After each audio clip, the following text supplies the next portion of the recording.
उधर बीजेपी ने आज झारखंड के लिए चुनाव घोषणा पत्र जारी किया। अमित शाह ने चुनाव घोषणा पत्र जारी किया। इस दौरान शाह ने कहा कि घुसपैठियों के खिलाफ चुन चुनकर एक्शन लेंगे। शाह ने कहा कि घुसपैठियों की वजह से आदिवासियों की तादाद घट रही है। आदिवासियों की जमीन हड़पने वालों पर एक्शन लिया जाएगा। शाह ने कहा कि गरीब कल्याण हमारा मकसद है। 5 लाख रोजगार देंगे और हर साल 2 सिलेंडर मुफ्त देंगे। इसके अलावा 10 सिलेंडर 500 रुपए की रेट पर देंगे। महिलाओं को हर साल 2100 रुपए दिए जाएंगे। पहले जो पंच प्रण बीजेपी ने जारी किए थे उनमें से कई को चुनाव घोषणा पत्र में जगह दी गई है। शाह ने कहा आदिवासी बेटियों की जमीन साजिश के तहत हड़पी जा रही है। हजारों लाखों की संख्या में झारखंड की बेटियां दूसरी शादी तीसरी शादी कर कर एक घुसपैठिए उनके अधिकारों का हनन कर रहे हैं और आप वोट बैंक की लालच में चुप बैठो। उनके पास से भेंट लेकर उनकी संपत्ति हड़प करने का एक षड्यंत्र एक घुसपैठिए चला रहे हैं। हाई कोर्ट इसका संज्ञान लेती है, एक ऑर्डर करती है कि घुसपैठिए को चिन्हित करिए, इनको डिलीट करिए, डिटेक्ट करिए और डिपोर्ट करिए। झारखंड सरकार ना बोलती है। हेमंत सोरेन आप बचा नहीं पाओगे। झारखंड में भारतीय जनता पार्टी की सरकार बन रही है।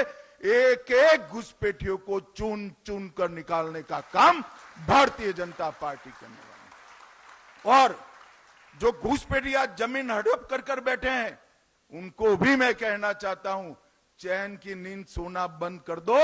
भाजपा सरकार आएगी, ये भेंट से दान से जमीन हड़पाने का कानून हम लाएंगे, इसको प्रतिबंधित करेंगे और उसको रिट्रोस्पेक्टिव इफेक्ट से लाकर जिन महिलाओं का भूमि गया है उनको फिर से वो महिलाओं के नाम पर लाने का काम भी करेंगे।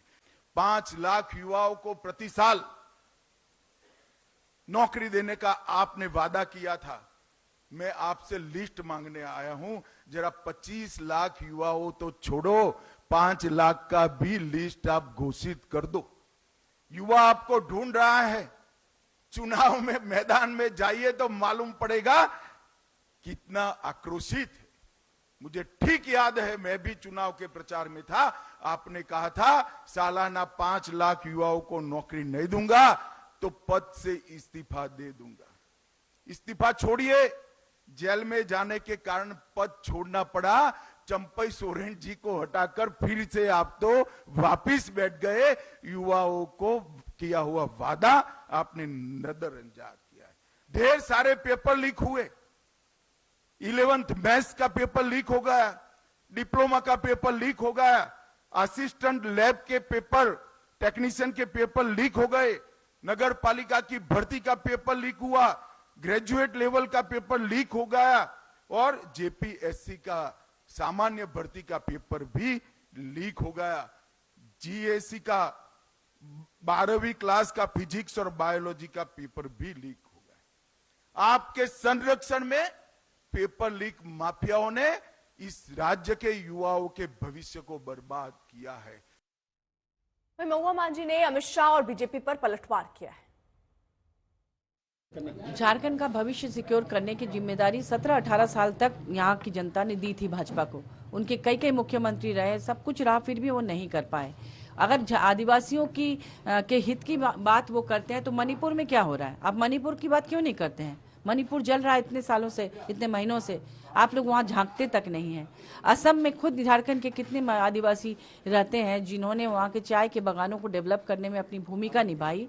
वहाँ वो स्पेशल ट्राइब का दर्जा के लिए वहाँ कितने दिनों से खूनी संघर्ष हो रहा है, उसके बारे में तो आप कभी नहीं सोचते हैं। जनता के टैक्स के पैसे हैं, इसमें क्रेडिट लेने का ऐसा कौन सा बात है कि जनता के टैक्स के पैसे से आप स्टेट का काम कर रहे हैं और यहाँ से हम लोग हर तरह का मिनरल हम लोग सप्लाई कर रहे हैं पूरे देश को। तो ये तो हक बनता है झारखंड का कि यहाँ सबसे ज्यादा बजट हो, लेकिन आपने झारखंड में उतना बजट कहाँ दिया? आपने किसी पर्टिकुलर स्टेट को दिया जहाँ आपकी सरकार है।